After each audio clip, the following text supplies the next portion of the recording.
আজকের বিষয় হচ্ছে ক্রিকেট। যে ক্রিকেট খেলে, যে ক্রিকেট ভালোবাসে, সে জানে তার কাছে ক্রিকেট কতটা পছন্দ, কতটা ভালো লাগার জিনিস, কতটা ভালোবাসার জিনিস। আলোচনায় শুধু যে ক্রিকেট থাকবে সেটা না। এই ক্রিকেট আলোচনার মাধ্যমে আজকে আমরা জানবো মূলত সচিন টেন্ডুলকারের কোন সে ইনিংস, যে ইনিংসটা 20 বছর ধরে একটা জন্মদিনের মতো সেলিব্রেট করা হয়। খুবই অবিশ্বাস্য একটা ইনিংস, অবিস্মরণীয় একটা ইনিংস। সাল 2003। সেই সময় ক্রিকেটে অনেক বেশি স্টার ছিল। সেই সময় অবসরপ্রাপ্ত একজন ক্রিকেটার শারডন ব্র্যাডম্যান একটা বই লিপিবদ্ধ করে, ব্র্যাডম্যানস বেস্ট। এই বইতে তিনি সচিন টেন্ডুলকারকেই বিশ্ব ক্রিকেটের রাজা বলেছেন এবং বিশ্ব ক্রিকেটের রাজা হিসেবে আখ্যায়িত করেছেন। কিন্তু ব্র্যাডম্যানের সেই উপাধির সাথে মূলত সচিন টেন্ডুলকারের যে 2003 সালের ইনিংসগুলো, সেটি ছিল একদমই বেমানান, বিব্রতকর, বিরক্তিকর। তার কারণ হচ্ছে ক্রিকেটের ইতিহাসে প্রত্যেকটা ক্রিকেটের প্রতিটা ইনিংস যে অ্যাকিউরেট হবে, একই রকম হবে সেটা নয়। এটার কখনো উত্থান হয়, কখনো পতন হয়, স্কোর কখনো সে বেশি করতে পারে, কখনো কম করতে পারে।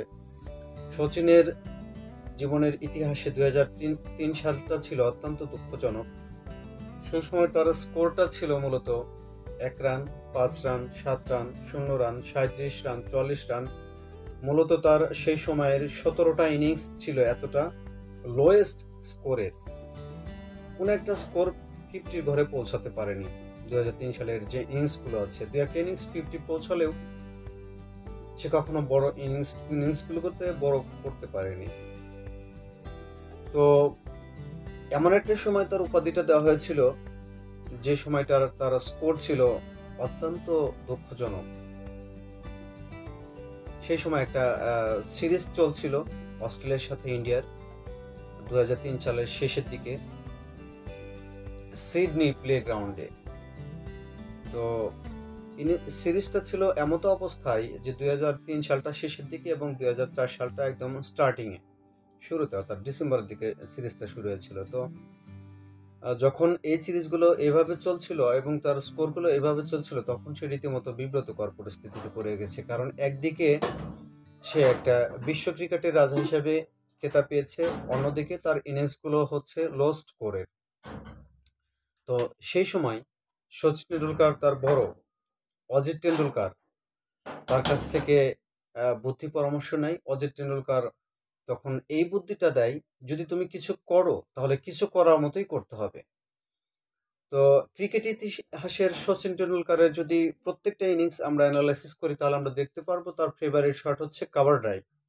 ইভেন শুধু সচিনই নয়, 80 থেকে 90% ক্রিকেটারের ফেভারিট শট কভার ড্রাইভ।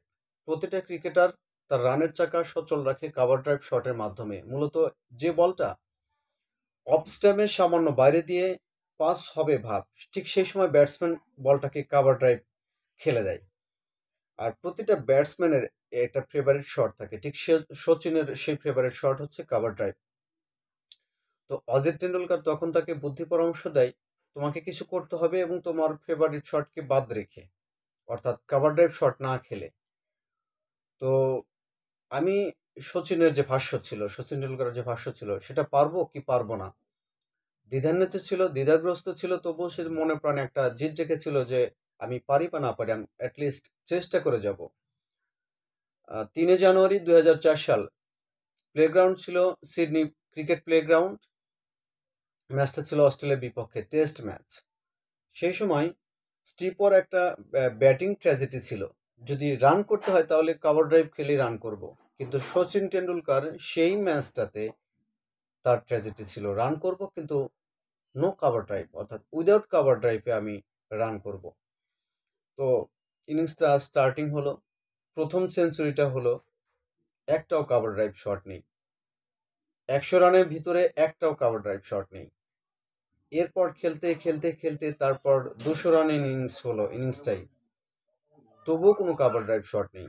তারপর 200 ইনিংসটাকে 241 রান পর্যন্ত সচিন টেন্ডুলকার নিতে পেরেছে, অর্থাৎ সেই ইনিংসে সচিন টেন্ডুলকার 241 রান করেছে।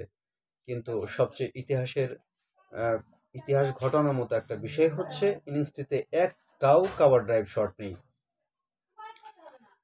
যে কারণে এত বড় একটা ঐতিহাসিক ইনিংস, যে কারণে জন্মদিনের মতোই 20টা বছর ধরে আজ অব্দি পর্যন্ত সেলিব্রেট করা হচ্ছে। এখন তো 2024 সাল, এখন তো আর হয়তো 20 বছর বলা চলে না, হয়তো বা কিছুটা কম বেশি, যাই হোক এটা কথা না। ক্রিকেটীয় ইতিহাসে কত গ্রেট স্টার ব্যাটসম্যান আছে, কত স্মরণীয় ইনিংস আছে, কত বরণীয় ইনিংস আছে, কত মহাকাব্যিক ইনিংস আছে, কিন্তু উইদাউট কাভার ড্রাইভে 241 রানের ইনিংস আছে একমাত্র সচিনের। এটা এটা শুধু নয়, এই ধরনের মহাকাব্যিক ইনিংস, ঐতিহাসিক ইনিংস, আই থিঙ্ক কি হিস্টোরিক্যাল ইনিংস, এটা পসিবল শুধুমাত্র সচিন টেন্ডুলকারের জন্যই, সচিন টেন্ডুলকারের পক্ষেই এই ধরনের ইনিংস খেলাটা সম্ভব, যে কারণে সচিনকে লিটল মাস্টার হিসাবে আখ্যায়িত করা হয়েছে। ভালো থাকবেন সবাই। এর পরবর্তী ভিডিওতে আমরা আসবো নতুন একটি প্রসঙ্গ নিয়ে। ভালো থাকবেন সবাই। আল্লাহ হাফিজ।